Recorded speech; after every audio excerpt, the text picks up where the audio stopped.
Assalamualaikum warahmatullahi wabarakatuh. Puji syukur kehadirat Allah Subhanahu wa taala yang telah memberikan kita rahmat dan hidayahnya kepada kita semua sehingga kita masih bisa melakukan aktivitas dengan sehat walafiat. Saya Muhammad Kurniawan dari IKT 2E akan mempresentasikan tentang ilmu-ilmu Al-Qur'an. Langsung saja kita ke materi yang pertama, yaitu langsung saja saya akan ke materi pertama. Saya akan menjelaskan tentang ilmu qiraat. Menurut bahasa, qiraat adalah bentuk jamak dari qiraah yang merupakan isim masdar dari qara yang artinya bacaan. Ada beberapa kata kunci dalam membicarakan qiraat yang harus diketahui. Kata kunci tersebut adalah qiraat, riwayat, dan tariqah. Qiraat sebenarnya telah muncul sejak masa Nabi, walaupun pada saat itu qiraat bukan merupakan sebuah disiplin ilmu. Menurut catatan sejarah, timbulnya penyebaran qiraat dimulai pada masa tabi'in, yaitu pada awal abad 2 Hijriah. Tak kala para qori telah tersebar di berbagai pelosok, mereka lebih suka mengemukakan qiraat gurunya daripada mengikuti qiraat imam-imam lainnya. Urgensi mempelajari qiraat menguatkan ketentuan hukum yang telah disepakati para ulama, menarjih hukum yang diperselisihkan para ulama. Dalam hal istinbat hukum, qiraat dapat membantu menetapkan hukum secara lebih jeli dan cermat. Perbedaan qiraat Al-Quran yang berkaitan dengan substansi lafaz atau kalimat, ada kalanya mempengaruhi makna dari lafaz tersebut, ada kalanya tidak. Dengan demikian, maka perbedaan qiraat Al-Quran ada kalanya berpengaruh terhadap istinbat hukum dan ada kalanya tidak. Itu saja untuk materi pertama, yaitu ilmu qiraat. Materi kedua yaitu materi tentang qasasul Quran. Saya akan menjelaskannya. Menurut istilah, qasasul Quran ialah kisah-kisah dalam Al-Quran yang menceritakan ikhwal umat-umat dahulu dan nabi-nabi mereka, serta peristiwa-peristiwa yang terjadi pada masa lampau, masa kini, dan masa yang akan datang. Di dalam Al-Quran banyak diceritakan umat-umat dahulu dan sejarah nabi atau para rasul serta ikhwal negara dan perilaku bangsa-bangsa kaum dahulu. Macam-macam qasas, yaitu kisah hal-hal ghaib pada masa lalu, kisah hal-hal ghaib pada masa kini, dan kisah hal-hal ghaib pada masa yang akan datang. Beberapa faedah dari qasasul Quran yaitu meneguhkan hati Rasulullah dan hati umatnya dalam menegakkan agama Allah, serta menguatkan kepercayaan orang-orang yang beriman melalui datangnya pertolongan Allah dan hancurnya kebatilan beserta para pendukungnya. Menjelaskan prinsip-prinsip dakwah dan pokok-pokok syafaat yang dibawa setiap nabi, membenarkan nabi-nabi terdahulu dan mengingat kembali jejak-jejak mereka, memperlihatkan kebenaran Nabi Muhammad dalam penuturannya mengenai orang-orang terdahulu. Itu saja untuk materi kedua. Selanjutnya saya akan menjelaskan materi ketiga, yaitu tentang aliran metode dan syarat mufasir.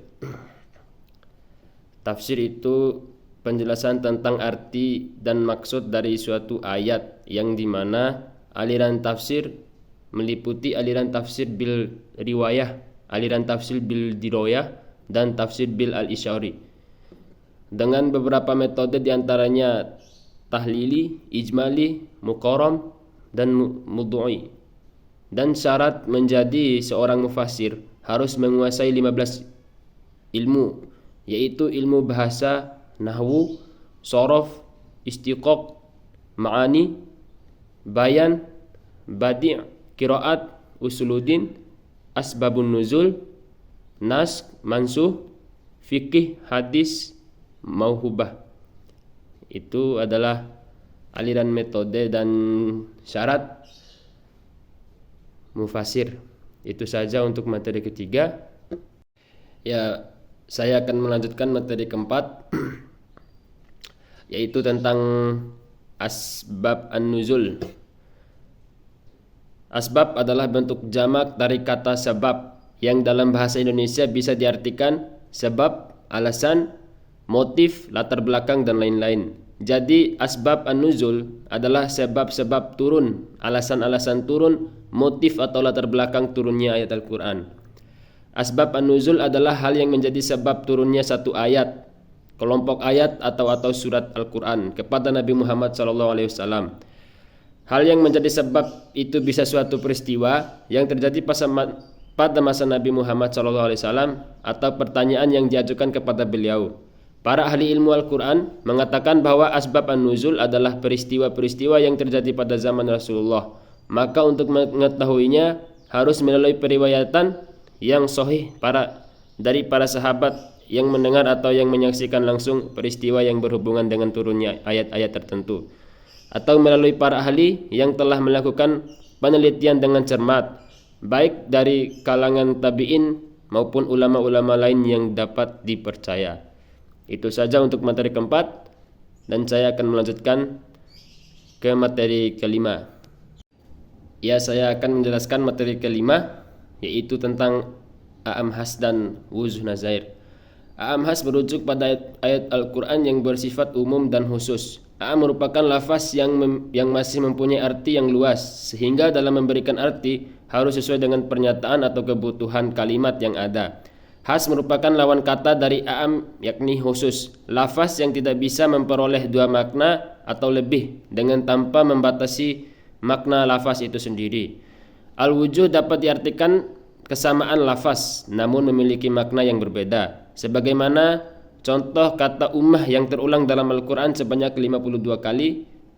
Al-nazair dapat diartikan dengan lafaz-lafaz yang memiliki redaksi yang berbeda akan tetapi memiliki makna yang sama, yang dimana kata-kata yang terulang dalam beberapa tempat dalam Al-Quran tersebut bukanlah mengalami pengulangan kata itu sendiri, melainkan kata yang sama.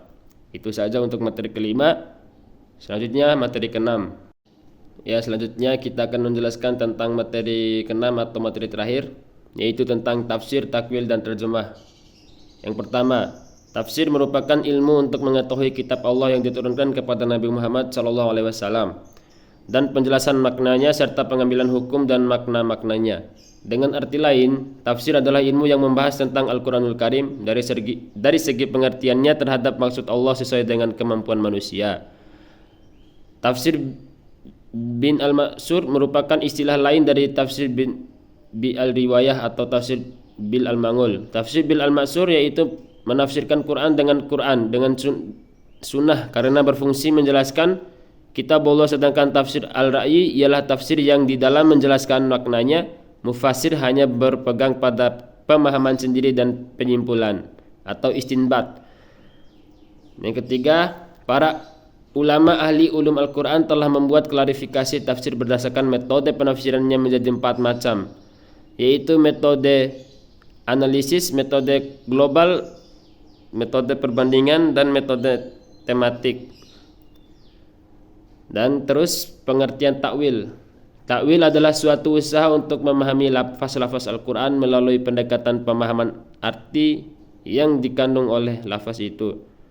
Dan arti terjemah menurut bahasa adalah salinan dari suatu bahasa ke bahasa lain atau mengganti, menyalin, memindahkan kalimat dari suatu bahasa ke bahasa lain.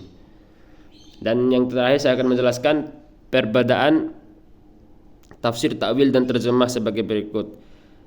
Yang pertama tadi, tafsir menjelaskan makna ayat yang kadang-kadang dengan panjang lebar, lengkap dengan penjelasan hukum-hukum dan hikmah yang dapat diambil dari ayat itu, dan seringkali disertai dengan kesimpulan kandungan ayat-ayat tersebut. Dan takwil mengalihkan lafaz-lafaz ayat Al-Quran dan arti yang lahir dan rajih kepada arti lain yang sama dan marjuh. Dan terjemah hanya mengubah kata-kata dari bahasa Arab ke dalam bahasa lain tanpa memberikan penjelasan arti kandungan secara panjang lebar dan tidak menyimpulkan dari isi kandungan. Sekian presentasi dari saya. Lebih dan kurangnya saya mohon maaf. Terima kasih atas perhatiannya. Wabillahi taufiq wal hidayah. Wassalamualaikum warahmatullahi wabarakatuh.